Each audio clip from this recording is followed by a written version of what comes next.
Jonah 1. Now the word of the Lord came to Jonah the son of Amittai, saying, Arise, go to Nineveh, that great city, and call out against it, for their evil has come up before me. But Jonah rose to flee to Tarshish from the presence of the Lord. He went down to Joppa and found a ship going to Tarshish. So he paid the fare and went on board to go with them to Tarshish, away from the presence of the Lord. But the Lord hurled a great wind upon the sea, and there was a mighty tempest on the sea, so that the ship threatened to break up.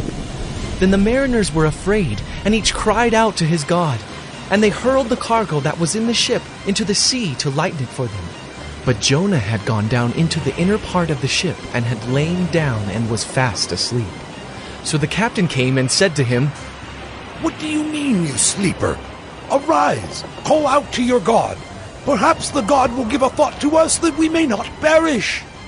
And they said to one another, Come, let us cast lots, that we may know on whose account this evil has come upon us. So they cast lots, and the lot fell on Jonah.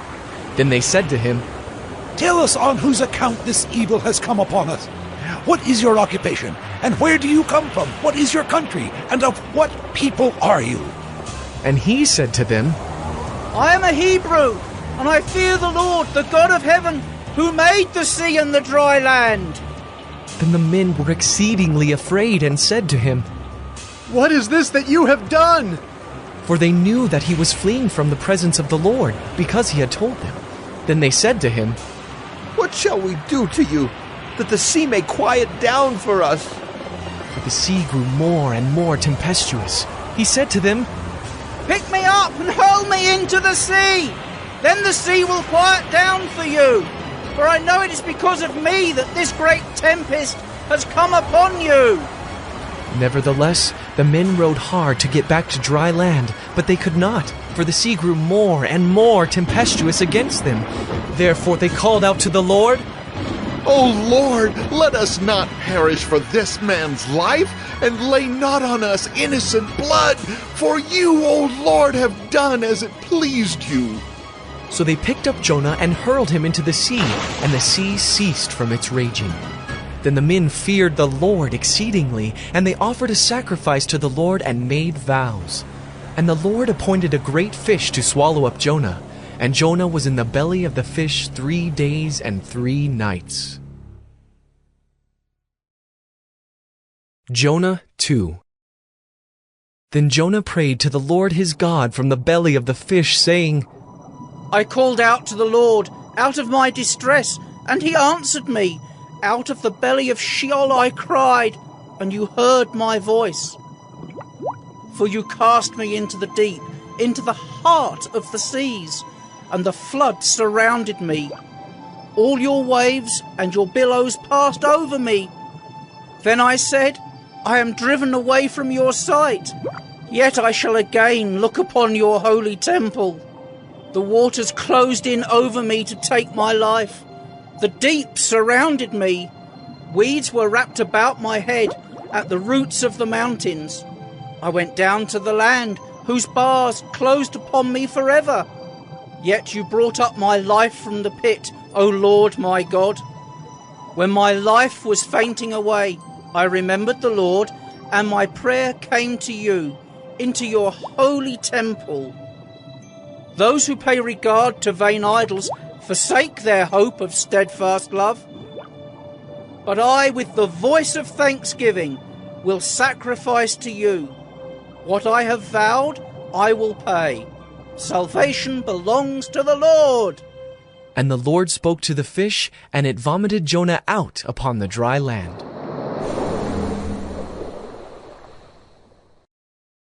Jonah 3.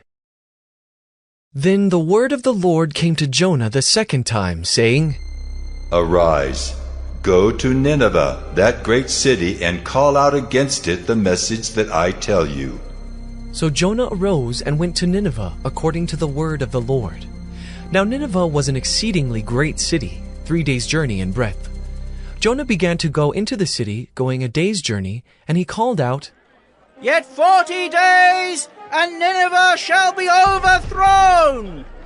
And the people of Nineveh believed God. They called for a fast and put on sackcloth, from the greatest of them to the least of them. The word reached the king of Nineveh, and he rose from his throne, removed his robe, covered himself with sackcloth, and sat in ashes. And he issued a proclamation and published through Nineveh. By the decree of the king and his nobles, let neither man nor beast, herd nor flock, taste anything. Let them not feed or drink water, but let man and beast be covered with sackcloth, and let them call out mightily to God. Let everyone turn from his evil way and from the violence that is in his hands. Who knows? God may turn and relent and turn from his fierce anger, so that we may not perish. When God saw what they did, how they turned from their evil way, God relented of the disaster that he said he would do to them, and he did not do it. Jonah 4. But it displeased Jonah exceedingly, and he was angry, and he prayed to the Lord and said, O Lord, is not this what I said when I was yet in my country? That is why I made haste to flee to Tarshish. For I knew that you are a gracious God and merciful, slow to anger and abounding in steadfast love, and relenting from disaster. Therefore now, O Lord, please take my life from me, for it is better for me to die than to live. And the Lord said, Do you do well to be angry? Jonah went out of the city and sat to the east of the city and made a booth for himself there. He sat under it in the shade till he should see what would become of the city. Now the Lord God appointed a plant and made it come up over Jonah, that it might be a shade over his head to save him from his discomfort. So Jonah was exceedingly glad because of the plant. But when dawn came up the next day, God appointed a worm that attacked the plant so that it withered. When the sun rose, God appointed a scorching east wind, and the sun beat down on the head of Jonah so that he was faint. And he asked that he might die, and said, It is better for me to die than to live.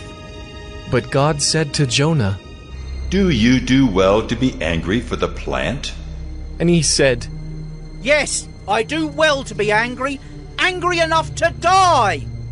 And the Lord said, You pity the plant for which you did not labor, nor did you make it grow, which came into being in a night and perished in a night. And should not I pity Nineveh, that great city in which there are more than 120,000 persons who do not know their right hand from their left, and also much cattle?